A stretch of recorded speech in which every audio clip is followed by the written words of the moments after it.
got my first admit from University of Pittsburgh with a 25% scholarship.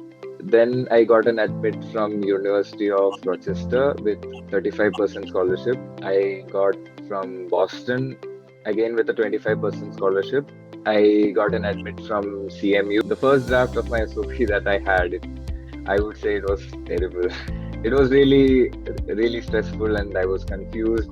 I want to formally invite here with us Vinayak, who is going to be our special guest for today. He is a star Yocket Premium student who has gotten amazing numbers. So he's gotten, I think, 6 admits at the moment, 4 scholarship. Some of his top admits are Duke University, Carnegie Mellon, CMU, Carnegie Mellon University, which again is one of world's topmost university. We have an admit for him from University of Southern California as well, among his other admits, one from Boston, and he has gotten amazing scholarships. Guys, you have to actually ask him the scholarship numbers that he has gotten, and I think we have Vinayak here. So hi Vinayak, welcome to the session. I am so excited to have you here. It's good to be here. Thank you for having me. Thank you for the introduction as well. Can you also tell me, right from the day that you thought that I'm going to study abroad, down to actually finding and finalizing the university, you finalized Duke. So what was that journey like? That's a very long journey, long and interesting one. Right. So I decided to go for higher studies, I think, during my final year of undergrad. That was 2 years back. And at that time, I was also planning to work. So I had an offer. So and I was interested in robotics at that time. And then before joining work, I took my GRE just because I thought I wouldn't find time for that after joining work. And after that, I was planning for fall 2022, but that didn't happen because I was too busy with these. Then I think around December 2021, I thought I should focus more on these things and started with the process for fall 2023. I took Yocket's premium plan, so that I'll have a lot of guidance and I can fast forward things. So I started to write down my SOP, and at that time I really had a very difficult time because I was really not able to pinpoint it to a specific field, like whether it's robotics or whether it's AI or it felt like a jumbled mess. That was also the time when I had my capstone project in the course that I was doing, the developing embedded AI systems. In that, I decided to work on a brain-computer interface, which was using AI to predict your brain, like whatever you're thinking, using your brain data. So that's when I found my interest in biomedical engineering, in neural engineering and neuroscience. So, and that was a really, it was a big turning point for me. And I'd like to add that while I was thinking of this biomedical engineering, I had a session with the editor, Narayan sir. So again, for the new SOP, because I was planning to switch field. So again, he kind of encouraged me to pursue this new path. So I'm so interested and invested in your SOP because when you mentioned about Narayan sir, you can never come out of a session with Narayan sir and not be thoroughly inspired and have, just all the bolts in your brain just tightened as much as they can.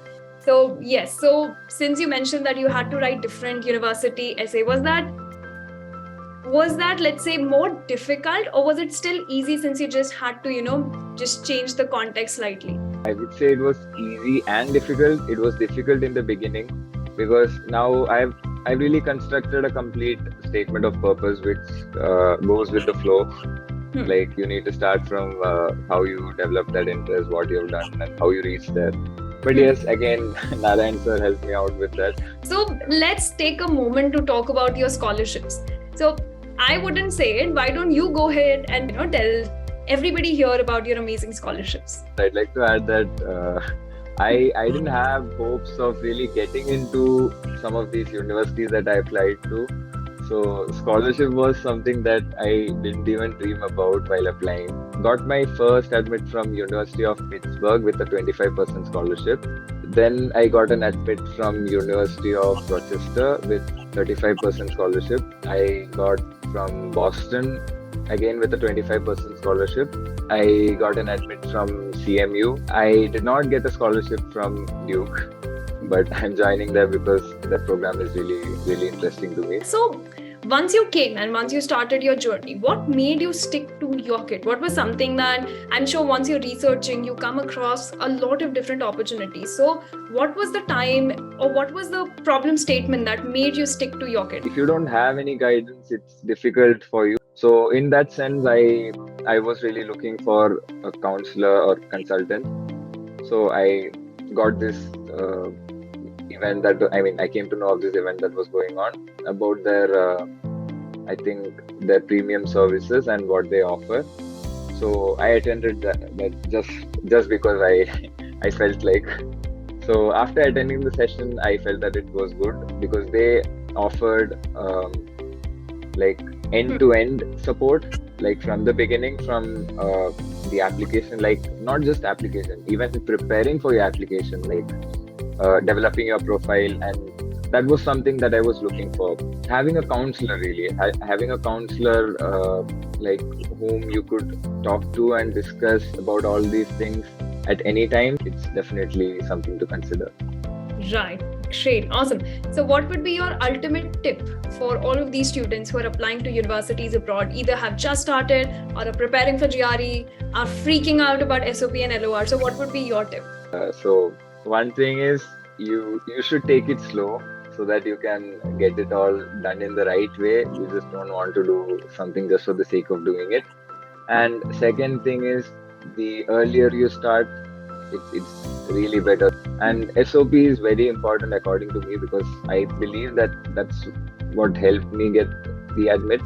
Well, thank you so much for that. And I'm so thankful that you came down. And once again, I don't know if I mentioned this in the beginning, but good luck and congratulations and all the very best for your journey ahead.